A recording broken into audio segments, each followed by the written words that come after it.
অত্যন্ত পার্শ্ববর্তীভাবে যারা বিদায় করেছে, আমরা এসেছি আসিয়ার কবর জিয়ারত করতে, তার মা বাপকে সহানুভূতি জানাতে, আপনাদেরকে সহানুভূতি জানাতে।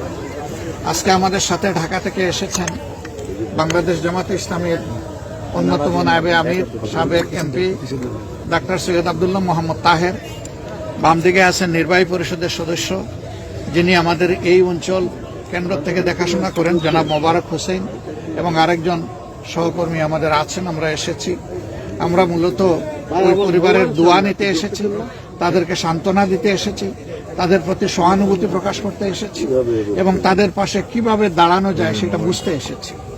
আপনাদের প্রতি আমাদের অনুরোধ যে শুধু আসিয়া নয়, আসিয়ার বিষয়টা তো অবশ্যই, এর পাশাপাশি সমাজে এই ধরনের যত ভয়ঙ্কর অপরাধ সংগঠিত হবে, আপনারা সাংবাদিক মহল সত্যকে সত্য হিসাবে তুলে ধরবেন, সাদাকে সাদা হিসাবে তুলে ধরবেন এবং কালোদের চেহারা সমাজের সামনে আপনারা খুলে দেবেন, যাতে করে ওদের শাস্তি নিশ্চিত হয়, সমাজ ওদেরকে ঘৃণা করে, সমাজ ওদেরকে বয়কট করে।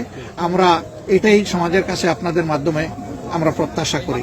আর এই মেয়ের হত্যাকারীদের বিচার আমরা অত্যন্ত দ্রুত দেখতে চাই এবং বিচার কার্যকর হয়েছে, শাস্তি, এটাও আমরা দেখতে চাই। তাহলে হয়তো এই পরিবার একটু মানসিক সান্ত্বনা পাবে, দেশবাসী একটা সান্ত্বনা পাবে এবং এইরকম যারা লম্পট তারা ভবিষ্যতে এখান থেকে শিক্ষা নিয়ে সতর্ক হবে। আপনারা এসেছেন আমাদের কথা কভার করতে, আপনাদেরকে আবারও অসংখ্য ধন্যবাদ জানিয়ে আমরা আপাতত বিদায় নিচ্ছি। আসসালামু আলাইকুম। একটি প্রশ্ন হচ্ছে, বিচার প্রক্রিয়া সম্পন্ন হওয়ার আগেই যদি কোনো বাড়িতে বা কাউকে আঘাত করা হয় সেটা সঠিক হবে কিনা, এটি নিয়ন্ত্রণের জন্য আপনাদের কোনো ব্যবস্থা? দেখেন, আমরা আসলে বিচার বহির্ভূত কোনো কিছুই আমরা চাই না, কিন্তু পাবলিকের বিভিন্ন সময় বিভিন্ন ঘটনা পাবলিককে, তাদের মতামতকে, তাদের আবেগকে প্রভাবিত করে। তবুও আমরা সর্বাবস্থায় বলি যে আপনারা ধৈর্য ধরুন, আইন শৃঙ্খলাকে সহযোগিতা করুন এবং বিচারকে তার আপন গতিতে আগাতে দেন, সেটার মধ্যেই কল্যাণ বেশি। আমরা মব জাস্টিস গুলো হয়, এটা তো শুধু এখানে না, মব জাস্টিস তো আগের যুগ যুগ ধরেই চলে আসছে। আমরা কোনো মব জাস্টিসকেই আমরা সমর্থন করি না। তার কবরকে একটা জীবন্ত জান্নাত বানায় দাও আল্লাহ রব্বুল আলামিন, আরহামার রাহিমিন। তার কবরের মধ্যে বাবু তোমার জান্নাতের নূর দিয়ে জায়গাটা করে দাও। আয় পরওয়ারদিগারে আলম, আরহামার রাহিমিন, এই কবরস্থানে আরো যত গুনাহগার আছেন তামামকে তুমি ক্ষমা করে দাও আল্লাহ। যাদের জন্য হাত তোলার মানুষ আছে, যাদের জন্য নাই, তাদের সকলের জন্য আমরা তোমার কাছে বাবু আশ্রয় চাই, তাদের জন্য ক্ষমা চাই আল্লাহ। তুমি তাদেরকে ক্ষমা করো, আমাদেরকে ক্ষমা করো ইয়া রব্বুল আলামিন।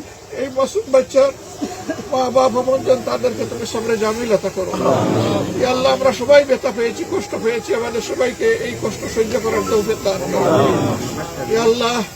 এই জালিমদের উপযুক্ত বিচার যাতে নিশ্চিত হয় তার ব্যবস্থা তুমি করে দিও আয় পরওয়ারদিগারে আলম। এইরকম আরো যত জালিম আছে আল্লাহ, এরকম আরো যত চরিত্রহীন আছে রব্বুল আলামিন, এদেরকে হয় হেদায়েত দাও, না হয় তুমি ধ্বংস করো ইয়া আল্লাহ। আমাদের প্রিয় দেশকে তুমি পরিচ্ছন্ন বানিয়ে দাও ইয়া আল্লাহ। তোমার দ্বীনের উপর, কোরআনের উপর একটা দেশ হিসাবে তুমি এটাকে কবুল করে দাও আল্লাহ। আরহামার রাহিমিন, পরওয়ারদিগারে আলম, আমাদের দেশের উপর তুমি অবারিত রহমত নাযিল করো রব্বুল আলামিন। এই এলাকার মানুষের উপর তুমি রহম করো রব্বুল আলামিন। এই এলাকার মানুষের সকল দুঃখ কষ্ট তুমি দূর করে দাও।